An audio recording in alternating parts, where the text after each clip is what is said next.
Joining us now, fresh off a number of very significant straw poll victories, we have her now as the front runner for the nomination for lieutenant governor on the Republican side, Senator Jill Vogel. There's three people in that race: Jill Vogel, Senator, also Senator Bryce Reeves, and Glenn Davis, House of Delegates member from Virginia Beach. We have Jill Vogel now as the clear front runner in this race. That primary will be decided on June 13th.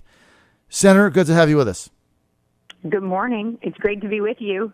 You've had a number of significant straw poll victories in several different Republican events, most notably this weekend in Fairfax. Tell us about that and what you think it means, if anything, Jill. Well, I think it's meaningful because I think there were a lot of people who showed up who were undecided, and I thought, it would be competitive. And it was a blowout for us. I was amazed and so incredibly grateful. People came and had their opportunity to hear all the candidates. Every single candidate running statewide was there. And in our race, I got 64% of the vote in the LG race. So I was really honored, and I had a chance to meet lots of people and, have them ask all kinds of questions. And then we all had an opportunity to speak, and then they had the straw poll. So I was thrilled. I hope that's a bellwether for, how our campaign's going and where we are on the issues. And I think it's pretty clear. When you tell people, I'm the only one that's ever introduced legislation to combat illegal immigration. I'm the only candidate that's A+ rated by the NRA and was just endorsed by the VCDL PAC, which I was proud to announce last week on your show. There's a whole series of issues where I'm the candidate that's really pushed on, making reform, regulatory rollback. The only candidate that signed a no-tax pledge. We could not be more different from each other. I've actually loved this campaign and enjoyed going all over the Commonwealth of Virginia with my two colleagues in this race. But, we're really different from each other. And it's it's not a difficult choice between the three of us if you have strong feelings on a number of issues. So I'm really grateful. And this comes off a big win we had in Prince William, too. We won 57% in Prince William. All right, so two big. I was surprised with that, too, and really grateful. And all I can say is how incredibly thankful I am because it's been a lot of work, and we've covered a lot of ground and talked about issues, and you think, gosh, no one's paying attention. And then when you have successes like that, it's really wonderful. All right, so Senator Vogel, couple of quick things. You've had two straw poll victories. A lot of people would say, straw poll, who cares, right? I mean, this isn't a convention. This is a primary. Let me give you my take. We won Loudoun, too. So that's 3. And there was a CNU poll this morning that my husband just told me about at breakfast, which was like 10 minutes ago, where we won, I think, we're at 17%. Mm-hmm. Glenn Davis is second, and my other colleague is third. So that was great news this morning. So I think we're at a streak of 4. So you're in the CNU poll that just came out, and I was going to bring that up in a second. So Thanks for giving me the segue. So you're at 17%, then Glenn Davis, then Senator Reeves.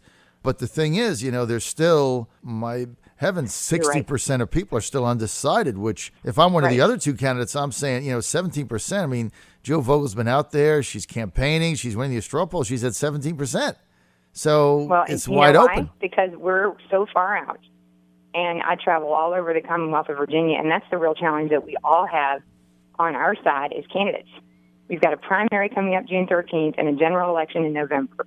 And a lot of people are not paying attention. In fact, most people aren't paying attention. Even the majority of our primary voters don't even know there's a primary coming up. So while we're talking to the same activists, we're talking to the core people who are paying attention. And the fact that they're supporting our campaign, I hope, is, early good news. But you're right. I'm not taking anything for granted. I'm going to, go to every corner of the state. We'll have to be on social media and taking our message everywhere, every way we can get it there. But again, I just hope that this is an early indication that it's the issues that matter. We're also the only candidate in this race who's, not running any negative ads, not saying anything negative, running a positive campaign on issues and talking about things like tax reform and the regulatory rollback bill I put in this year, and government reorganization and illegal immigration and all of those things. That's what actually matters to people. And so I got a lot of work to do. You're absolutely right. There's huge numbers of people who are undecided, but I think once they, hear the message and understand it's about issues, and I'm running a campaign that I'm hopeful will appeal to not just Republicans, because, I've said this over and over, we will never win in Virginia on same-store sales.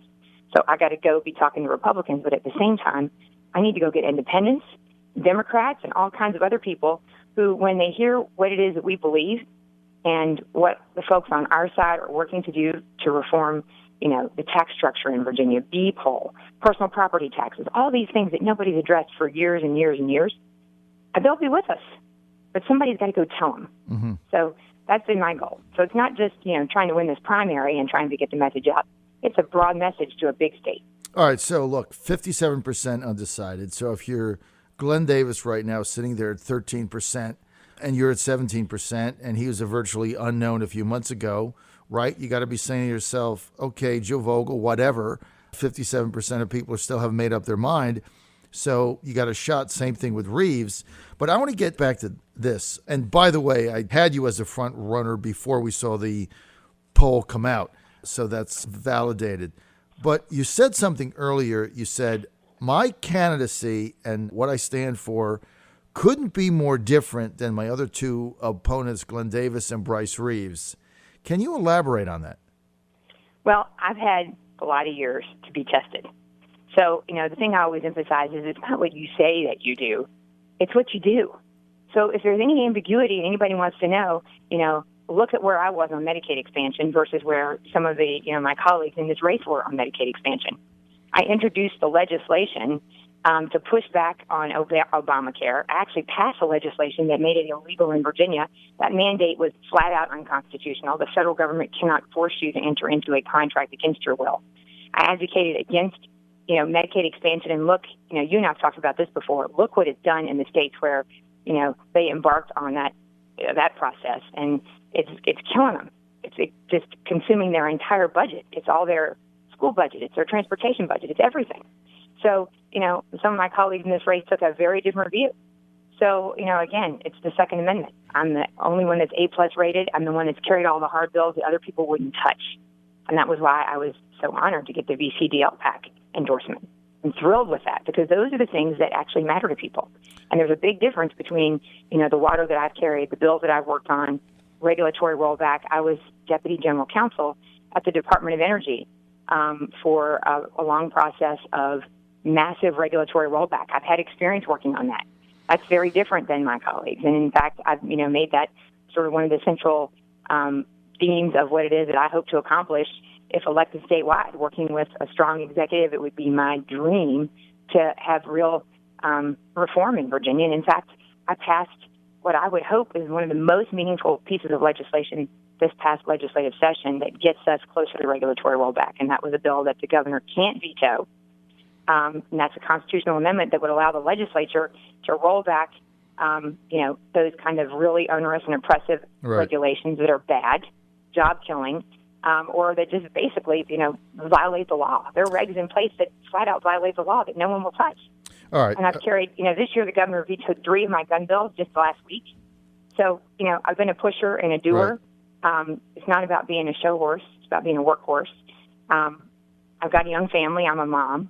So, you know what? I'm different. There's no doubt about that. And some people, may not like it, but I think the majority of people voting in our primary have been pleased with that record and pleased with that work.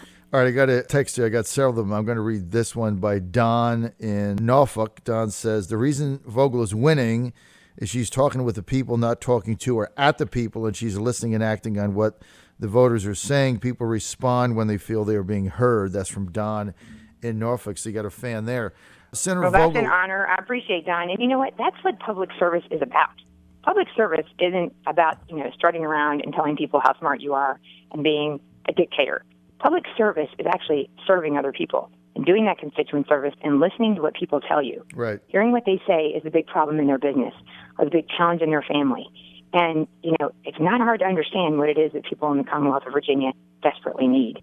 They want tax reform.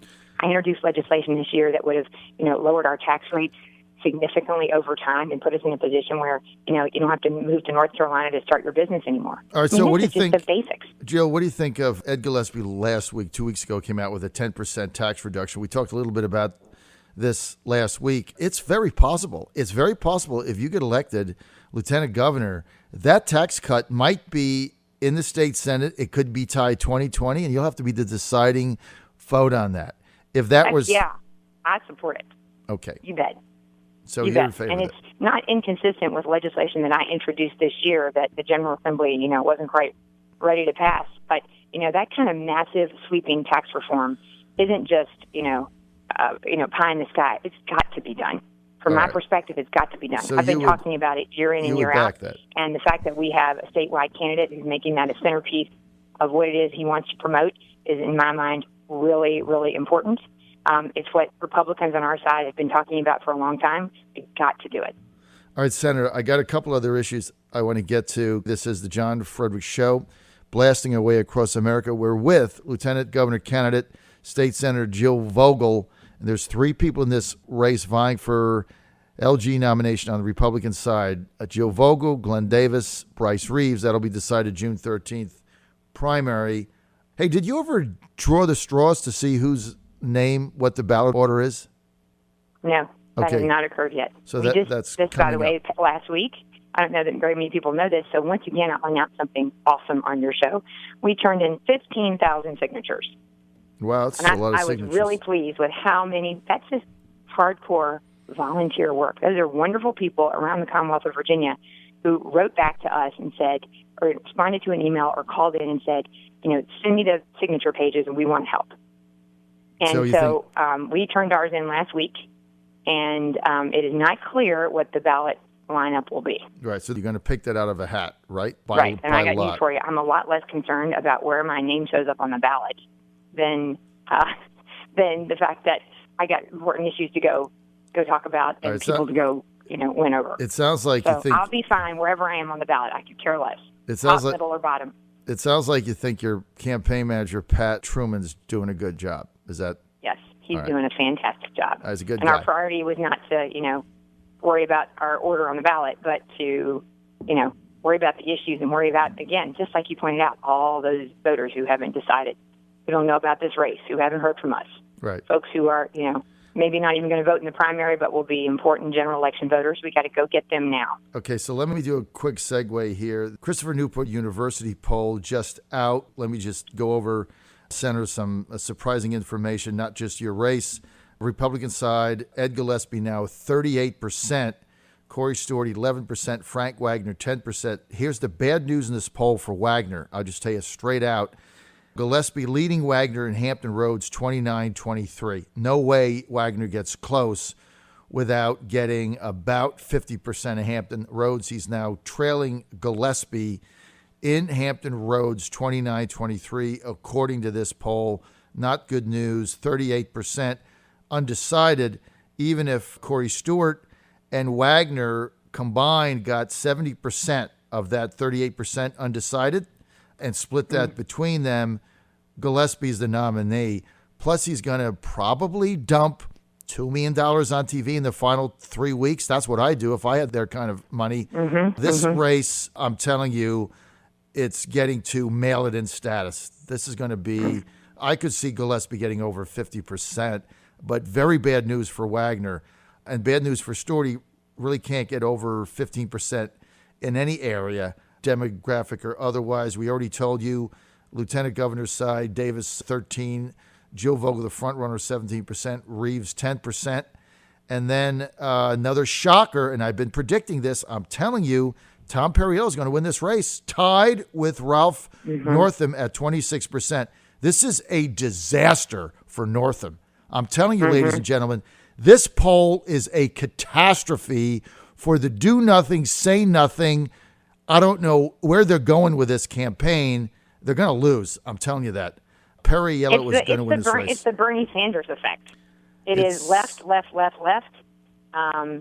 Really hysterical. The Northam campaign line people up. Yeah, and that's what they're. They don't know how to deal. They don't know how to deal with Perriello. And when you're indecisive and you do nothing, you're going to lose. Perriello is going to beat them unless they figure it out. On the Lieutenant Governor's side, okay, here's a shocker. Susan Platt, 20%. Gene Rossi, 6%. Justin Fairfax, 11%. This is not good news for my friend Justin Fairfax. I know. Pot got in this thing late. I felt like Justin Fairfax had this locked up. He's been running for 4 years, and I'm a good friend of his and have him on my show a lot. I got to get him back on. Explain this one. Susan Platt's been running for 2 weeks. She's at 20%. Not and good. No one's ever heard of her. I was so surprised by that. Not good. That's all I can say. Not good. I mean, look, I just call it like it is. All right, let's get back to Senator Vogel. So, Senator, call me cynical, but I'm really upset over this Ryan Care, Obamacare. Now it's going forward.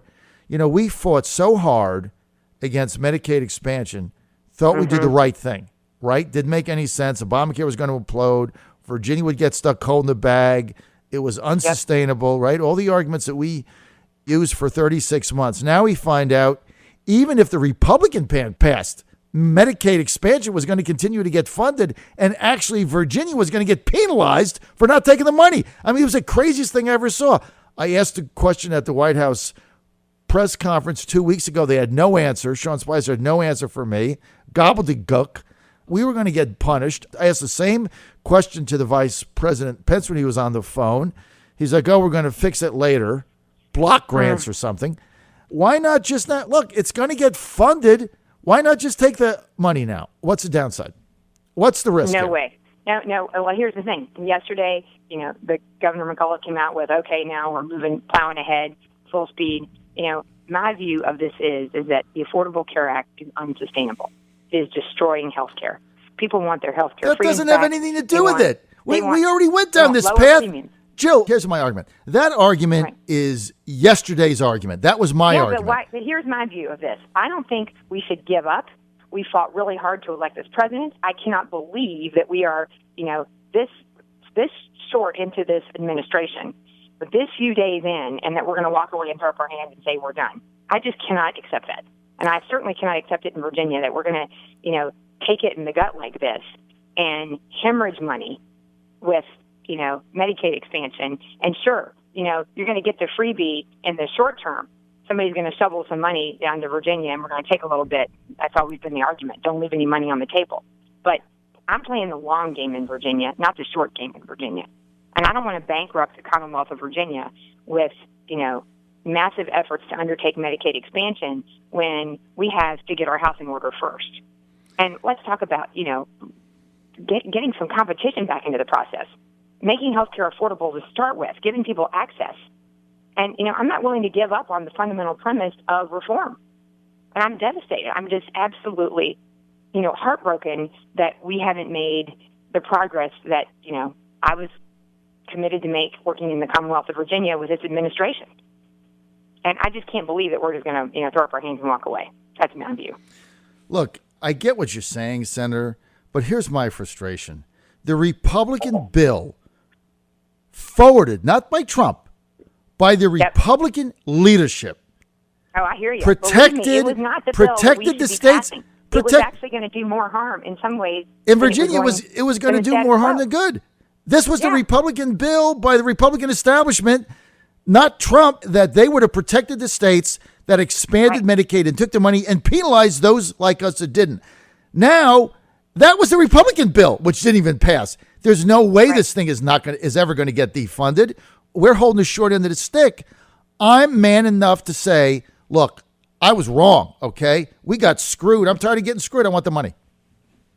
Right. Well, if we get to a point where it's intractable and we're playing the long game and we're the only state and we're, at this enormous disadvantage, well, then maybe I'll be back at the table with the second discussion. But for right now, I'm a no. I'm a hard no, and I'm for not giving up, and I'm for not accepting what Congress, dumps on us. Yes, our own Republican Congress. I got it. But that's not what I campaigned so hard for last fall. I think I'm not giving up. That's my view of this. I am not giving up. And I hope that the Trump administration won't give up. I hope that they will come back to this when they've had a little time and try to put something together that's actually meaningful. Because you're absolutely right. What they were about to give us in that bill was going to be a giant poop sandwich. Giant poop sandwich. Okay, we're gonna And that would have been really bad for Virginia. And I get it that, we were all rowing in the same direction here, and the administration was attempting to work with Congress and, trying to move things forward. But it was half-baked, not ready, bad for Virginia in a lot of ways. And, and the proof's in the pudding. People wouldn't vote for it. That's why that's why it didn't happen. Okay. Well, you know what? I got to read you this tweet I got. We were talking about medical marijuana. I got a tweet here that says, Senator Vogel is a supporter of medical marijuana, sponsored the bill in the Virginia Senate. So why don't you? Yes. So I actually passed the bill that allowed those with intractable epilepsy to have access to CBD oil. And if you could see the difference, the transformation in those people it was just devastating to see them before they had the treatment, and then after the fact was amazing. So yes, I am a hardcore supporter. In fact, I introduced legislation this year for CBD oil for people who have ALS and MS, cancer, and a number of very, very serious genetic disorders or other diseases, some for which there is no other treatment.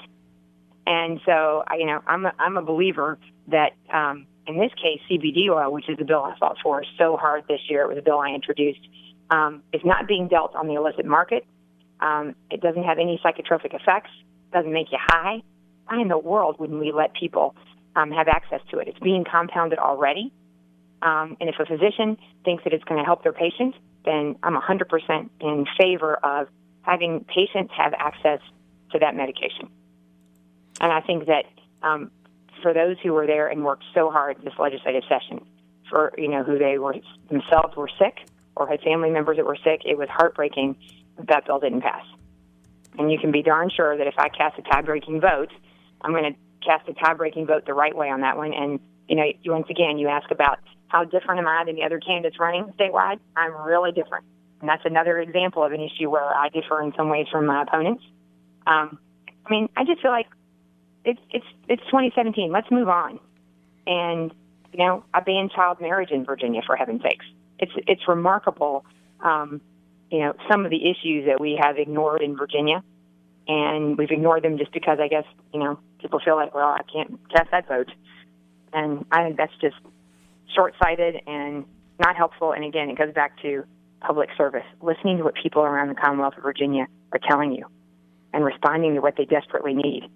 I was one of those early fighters for insurance coverage for children with autism, working on dyslexia, ban child marriage, the CBD oil for those with epilepsy and, those who are really sick. That's what people are desperate for when you talk to folks about what's affecting you in that specific area of healthcare. All right, we got to roll, Jill. I want to thank Senator Jill Vogel for being with us. Let me read you this one text. Robert in Virginia Beach says, medical-only marijuana. Good, Jill. Thanks for having the guts for supporting this. That's Robert in Virginia Beach. So you got a little. That was super sweet. Got a little thank fan you, Robert, club in here Virginia going. Beach. I appreciate you. Jill Vogel, thank you. VogelForVirginia.com. You want more information? Vogel, FORVirginia.com. We'll have Glenn Davis on this week. We have invited Senator Reeves on my show multiple times to no avail. I can only invite them. I can't make them come on. So don't blame me and don't be texting me about equal time. This is the John Fredericks Radio Network. I'll be right back.